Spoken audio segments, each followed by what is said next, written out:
नमोस्तु गुरुदेव, नमोस्तु गुरुदेव, नमोस्तु गुरुदेव। शुल्लक जी, इच्छामि इच्छामि इच्छामि। गुरुदेव, मेरा प्रश्न ये है कि जो एंटरप्रेन्योरशिप है, जो युवा उद्यमी या उद्यमी लोग जो नया साहस करके आगे बढ़ रहे हैं, उनको जैन दर्शन के कौन से सिद्धांतों को ध्यान में रखना चाहिए जब मानव संसाधन की बात हो? क्या मानव साधन है या मानव संसाधन का विषय है? उसमें एक मनुष्य को क्या हमें साधन ही मानना चाहिए? कृपया समाधान करें। नमस्कार। बहुत अच्छी बात है, एंटरप्रेन्योरशिप अच्छी बात है। उद्यमिता व्यावसायिकता के क्षेत्र में यदि युवा वर्ग आगे आता है तो कोई बुरा नहीं, लेकिन उन्हें एक बात का सदैव ध्यान रखना चाहिए जो हमारे शास्त्रों में पहले से उल्लिखित है। आज आपने एक नया शब्द गढ़ दिया, एंटरप्रेन्योर। ये तो हमारे यहाँ की पुरानी परंपरा है। गृहस्थों के षटकर्म में एक कर्म है वार्ता।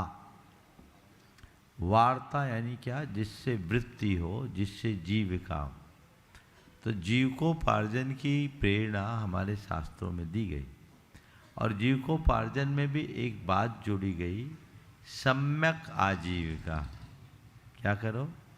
सम्यक आजीविका। दूसरे शब्दों में एक शब्द और आया, वह अर्थ पुरुषार्थ। व्यवसाय जगत में आपको आगे बढ़ना है, अर्थ का उपार्जन करना है, तो केवल पैसा नहीं कमाना, अर्थ उपार्जन की क्रिया को बहुत उच्च स्वरूप दिया गया और उसकी संज्ञा अर्थ पुरुषार्थ दी गई। समझ गए? इसी प्रकार जीविकोपार्जन को महत्व दिया गया और उसे सम्यक आजीविका नाम दिया गया।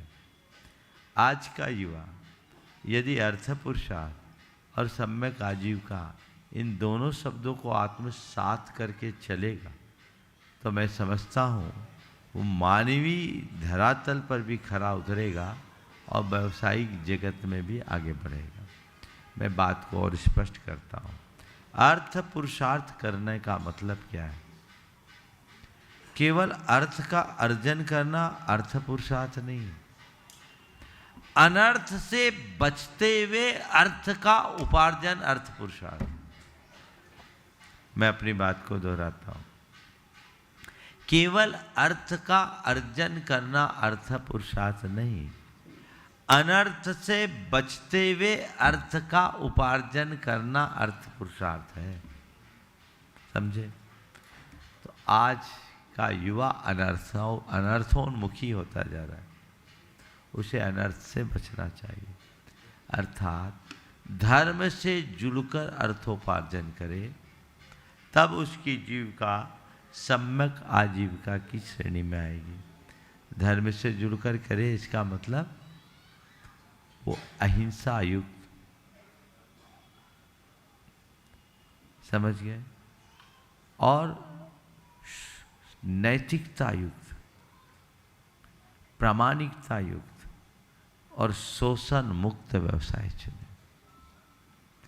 हिंसा मुक्त, शोषण मुक्त, नैतिकता युक्त, प्रामाणिकता युक्त, ये चारों बातें यदि आ जाए तो सफलीभूत है।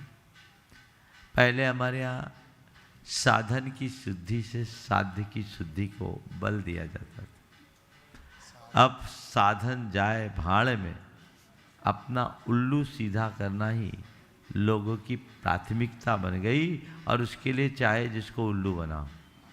आज यही धंधा हो रहा है, लोग एक दूसरे को उल्लू बनाने में ही लगे हैं।